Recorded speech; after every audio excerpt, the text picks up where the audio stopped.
everybody, this is Brian. Jason. And this is the Perfectly Screwed Podcast. This is the take two because our programming fucked up for some god-awful reason. I don't know what its problem is. I don't either. But anyways, as I was saying earlier, and for everybody out there in TV land, I'm drinking Busch Light Peach today. It actually is a really decent beer. It doesn't get you that drunk. And it's very fruity, very nice. I enjoy this quite a bit. It's not my favorite beer, but... Very crisp. It's what I got. Yeah. Okay, so... I think now they're coming out with Oktoberfest, pumpkin-y kind of shit, because, you know... Being fall. Tis the season. Tis the season, yes, for white people's love of pumpkin. So as I was saying before our programming fucked up, piece of shit, Kamala Harris and Donald Trump are supposed to be debating this evening. Yeah. And Donald Trump says that he's doing that when he talks, he does a cross-weave thing where he'll jump from one topic to another topic, but he'll weave it all together to make sense. I've listened to his shit, and that is not the case in any way, shape, or form. Normally, he says this, says that, none of it makes damn sense. Right. It has nothing to do with the topic they ask him. They'll ask him a question, he'll go 13 ways to not answering it. Cross-weaving. Yeah, cross-weaving. The English professors that are his friends said that he's a genius at this. Yeah, nobody does it like him. Nobody. They can't even understand how his intellect does this. He's so talented. I mean, I understand. When you're a narcissist, when you're a narcissist, how to say this nicely? When you're a lying sack of shit. Right. It's real easy to avoid questions. Of course. He's good at it. Yeah, so he said that childcare, he had nothing to say about that. I can't even remember that whole speech. I watched it, but he was like, childcare, it's important. And then he goes on to talk about something else, and then he gets back to Make America Great Again, and everybody cheered. And I'm like, that had nothing to do with childcare. He could literally say nothing. Yeah, he didn't say nothing. Make America Great Again. It didn't make any sense. And everybody's just going to go crazy. And then they asked the vice president, right, not the vice president, but it's going to be Trump. I said Trump. Trump. Take a shot. That's a shot. Take a shot. We're already into the drinking game. Playing the drinking game, that's Brian fucking up a word, so take a shot. Or beer, in my instance. Well, whatever your drink of choice might be. Of course. But no, so Trump's soon-to-be vice president, if he wins, is going to be J.D. Vance. So J.D. Vance, they asked him about child care, right? What are you guys going to do if you guys get elected to alleviate the problems of child care for, families nowadays? Because it is a big thing about single moms and a lot of things, because guys are pieces of ass shit most of the time. For all our male listeners, I'm sorry. Right. Not all of them. Some guys take care of their kids. But anyways, so he asked J.D. Vance this. J.D. Vance goes, well, if they got grandma and papa, maybe, they could watch the kid. Or, if not, maybe an uncle or aunt, That way they don't have to pay for childcare. Pawn off on somebody else. Sure. We'll just, instead of fixing the problem of childcare being so high, what we'll do as a government is just pawn it off on a relative. Yeah. Sure. Sounds like a good way to avoid actually doing anything. Sounds like common sense to me, Brian. Sounds like normal governmental policy to me. Yeah. That's how our government does it. What are you going to do about health care being so high? Yeah. What are you going to do about health care being so high? Well, if you got an extra job. Right. Yes. You probably would be able to afford. Well, if you have a grandma or grandpa that can foot the bill for you. I mean, if you got two jobs, you might be able to afford your insulin and not die. Other than that, I can't help you, bud. Yeah. What? You expect me to take care of you because we're the government? Don't have much of a plan. What are you going to do about housing costs? I suggest you work more. Yeah. That's what I suggest. Right. They're doing incredible things with these tiny homes. You can live in 10, There is 10 some square feet. there is some amazing project houses nowadays. If you just move to a cheaper neighborhood, Yeah. why you want to live in Manhattan where it's safe? I mean, go live in Harlem. Jesus. There are. Fuck, I don't know what to tell you. There's solutions. There is. If you can't afford fucking the nice part of LA, go move to Compton, motherfucker. Stop fucking bothering us Right. with your problems. We've got our own problems how to spend these billions of dollars we make. Okay? God damn. So anyways, that's enough of me today. So anyways, our first episode today, we're going to talk about a guy named Mel Ignato. Ignato? Yeah, his real name is Melvin Henry Ignato. Ignatou, so Ignato. Okay. I'm assuming that's how you say it. I'll just refer to him as Mel, because God knows I'll fuck up Ignato a lot. So he lived in Louisville, Kentucky, and he was tried for murder in 1988. He had a girlfriend. Her name was Brenda Sue Schaefer. And Brenda Sue was much younger than him, because this dude, he was born in 1938, so in 1988, I mean... 50. Yeah, he was in his 50s, and she was in her 20s. Now, why this case is so interesting, to me at least, is that Ignato actually was acquitted of this. He was never, ever convicted of the murder of this chick. It wasn't until, see, he was dating this other chick, and I'm going to try my best to figure out her name here in just a second. Shore. Yeah, her name was Shore. See, he'd been dating a lady named Shore. Her last name was Shore, and I can't remember her first name, but I'm sure we'll figure it out here in a minute. But he was dating a lady by the last name of Shore, and he had been dating her for years, okay? And by all accounts, this Shore lady was a crazy bitch. Like, his kids said that she would do things like cut holes in the back of the couch and blame them while their dad was away on business and this and that. Mary Ann Shore. Mary Ann, thank you. So Mary Ann Shore, he was dating her, okay? And they found out he was guilty actually through her.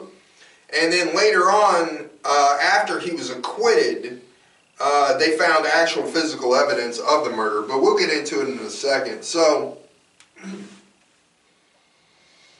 And you can't be, see, the thing is, you can't really be convicted of murder once you're acquitted. Once you go to trial and they find, the jury says you're not guilty, they can't try you again for murder, because in this country we have double jeopardy laws.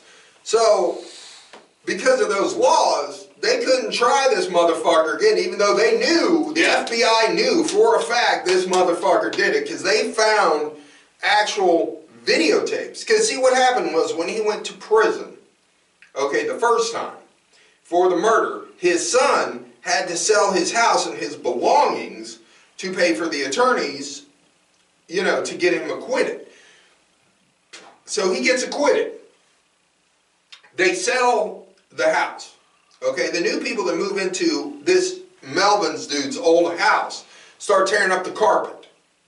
Okay, when they tear up the carpet, they see like a floorboard under the carpet that's kind of cut, and they're like, what's this? So they pull up the floorboard. There's a fake duct under it. When they go into the duct, there's a videotape of him doing the whole motherfucking thing. Oh, the whole fucking murder. He fucking euthanized, or euthanized? Is that the right word? Euthanized? He took chloroform and he smothered her to death with a chloroform rag. But before he did that, he tied her up, videotaped him, tying her up, torturing her, raping her repeatedly, and then putting chloroform on her face so she smothered to death. And then he buried her outside of Mary Ann Shore's house in the backyard. Oh, shit. Yeah. So, Mary Ann Shore they suspected he did it from the beginning. Okay, but they had no physical evidence of this. So they knew that he'd have been in contact with Marianne Shore. Okay, so they started putting pressure on Marianne, saying, look, we know you had something to do with this, you know, we see the contact between you and him, even though they'd been broke up. And she finally caved to the police and she said, yeah, he did it. Look, I will cooperate if you don't give me murder charges. Right? So they cut a deal with Marianne Shore and they said, okay, we'll give you tampering with a body. That's all we'll charge you with, you know, for helping him bury the body if you tell us where the body is and everything. So she took the police directly to the body, told them everything that happened.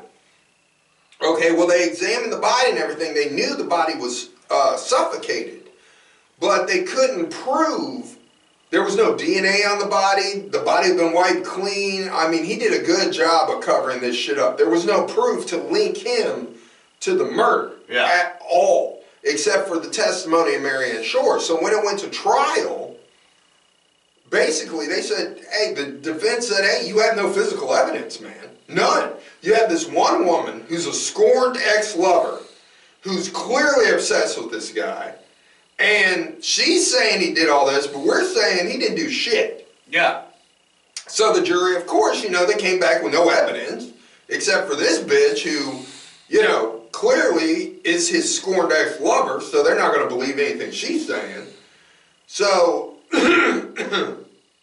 basically, they came back with not guilty. Yeah. So he gets out. He's at home with his son, chilling. They find that videotape. Goes to the FBI watches it. They're like, motherfuck, but they can't do anything. Yeah. So, the only way they can get him, though, is he testified at his own trial that he didn't do anything. So they hit him with 3 counts of fucking perjury. So what's the punishment for that? 7 years, all he got. He was out in 6. Oh my god. Yeah. Dude, that's...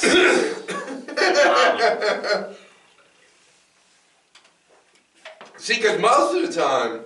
That's wow. And that's why I wanted to do this episode, because most of the time we're talking about, you know, how the cops fuck up. And they do, quite frequently. Right. There are some Barney Fife-ass motherfuckers occasionally. But this time, they had it right. And they just couldn't prove it. Yeah. So they had it right. So anyways, so after Schaefer's disappearance, police quickly suspected Ingeto, but were unable to locate any witnesses or physical evidence linking him to Schaefer's disappearance, or even to locate Schaefer's body. But the Shore lady takes the police to the body. Yeah, eventually. That's why, like, so, I mean, would they think that she fucking killed her? Well, no, I'm getting to that. Oh, okay. So, where was I? In search for any lead that they could let them move forward in the case, police invited Ingeto to clear his name by testifying before the grand jury. He then mentioned Marianne Shore's name, bringing her into the investigation for the first time. The police then interviewed Marianne Shore, who eventually, from pressure from the police during the interview, confessed to helping plan the murder and to taking pictures and videos of Ingeto as he tortured and abused Schaefer. Shore also agreed to lead the investigators to the gravesite of Schaefer's badly decomposed body buried over a year before, as long as they cut her a deal to not prosecute her for murder. Yeah. So the autopsy showed that Schaefer had been abused, sexually molested, but any DNA evidence from blood and semen had already decomposed because it was over a year ago. So they had no physical evidence of anything against Ingeto. They had a body, badly decomposed. They could see, you know, still the abuse, the tied up marks, stuff like that on the body. They saw where bones had been broken from abuse. They noticed that, you know, there was vaginal tearing, stuff like that, because there was still some skin on the body. Yeah. But, so they know she'd been raped. They knew she was sexually abused. but there was no DNA or anything that would prove that Ingito had anything to do with this. So they convinced Shore to wear a wire by promising that they would only charge her with tampering with evidence and moving a body. In the surveillance, Shore told Ingito that the FBI was hounding her and she was afraid the property behind her house was being sold and developed. He was on tape yelling and berating her for letting the FBI rattle her, and told her he didn't care if they dug up the whole damn property because that place we dug is not shallow. Based on the recording, prosecutors charged Ingito with the murder in 1991. The trial was moved outside of Louisville to Jefferson County area then to Kenton County, where far less publicity had been generated about the murder. In one section of the recorded conversation between Ingito and Shore, in which Ingito stated, "That place we dug is not shallow. Besides, that one area right by where the site is does not have any trees by it." The jury then decided that Ingito said safe, not site, as police truly believed. This led the jurors to conclude that the discussion involved a buried safe, not a burial site for a body. Because that's what defense said. They said, he said safe, not site. And the recording was really bad. Okay, because it's still 91, wiretaps aren't great. So, it's interesting. He just basically got away with it by the skin of his ball sack. Because, look, you couldn't understand him very well. So, the defense said, hey, he said safe, not site. And he's talking about a safe they buried that had money in it. Not a burial site for a body. Wow. Mm-hmm. This led the jurors to conclude that the discussion involved the buried safe. Furthermore, Marianne Shore, the prosecutor's star witness, was wearing a tiny mini skirt and revealing clothing to court, and laughed repeatedly during her testimony. This undermined a lot of her credibility in the eyes of the jury. The defense argued that Shore, not Ingito, had actually killed Schaefer because she was jealous of the relationship between Ingito and Schaefer. Which, again, that makes sense. Yeah. See? And then you got this bitch up here, made up, short skirt, low cut top, laughing hysterically, showing her coochie to the jury. Yep. I mean, she's doing the Sharon Stone in Basic Instinct, uncrossing and crossing her legs, getting a good view, guys. Yep. Wearing no panties, bush right there. Jury's like, what the fuck is going on over here? What are we watching? Yeah. Yeah, she was trying to do the old Sharon Stone maneuver. Not real credible. Yeah. Look at that. Everybody look at my clam. My clam. My hairy clam. Jesus Christ. Unbelievable. Yeah, we killed that bitch. Look at my pussy. Look at my pussy. Let me lean over, Mr. Prosecutor. You like it, Tess? You like it? Okay. Which makes no sense because she already cut a deal. Right. Why would you show up to court in a super short miniskirt, a low-cut top, dolled up like you're going out to get fucked? Looking like a prostitute on fucking heyday. Maybe she had something for the prosecutor. God damn, I'm telling you what. Anyway, so the jury acquitted Ingito. The judge was so embarrassed by the verdict that he took the unusual step of writing a letter of apology to Schaefer's family. He said, I'm sorry that we couldn't convict this guy because I know he's guilty. But, this is what the jury said, and I'm sorry. Yeah. Schaefer's parents died before the trial began. A lot of family and friends say they died premature due to the heartbreak and stress of Schaefer's murder. So, 6 months after Ingito's acquittal, a carpet layer working in Ingito's old house, which had been sold to fund his defense, pulled up a length of carpet in the hallway. Under it, he found a floor vent containing a plastic bag, taped to hold it inside the vent. Inside the bag was jewelry from Schaefer that he had taken off of her on the night of her disappearance, 3 rolls of undeveloped film, and a videotape. When developed, the film and the videotape showed Ingito torturing and raping Schaefer repeatedly, just as Marianne Shore had described. Ingito's face was not in the pictures, but body hair patterns and moles matched him perfectly to the person on the pictures in the tape. So they couldn't get Ingito for murder again. Right. Because he's been acquitted, so double jeopardy can't do it. So then Ingito, the FBI said, I'm not letting this go. We're not letting this motherfucker get off with nothing. Yeah. Okay? He's not just going to walk free because we have clear-cut evidence this motherfucker murdered this chick. You know what I'm saying? So fuck him. Absolutely. So they decided that they were going to press federal charges for perjury and lying to the FBI and lying to the grand jury based on his testimony. They knew he cannot be retried for murder, so Ingito confessed in court at his perjury trial that he had killed Schaefer, tortured her, and smothered her to death. He turned to Schaefer's brothers in court and said, yes, I killed her. But he says, but she died peacefully. Yeah, she died peacefully after he tortured and raped her for hours. Jesus. Okay? Yeah.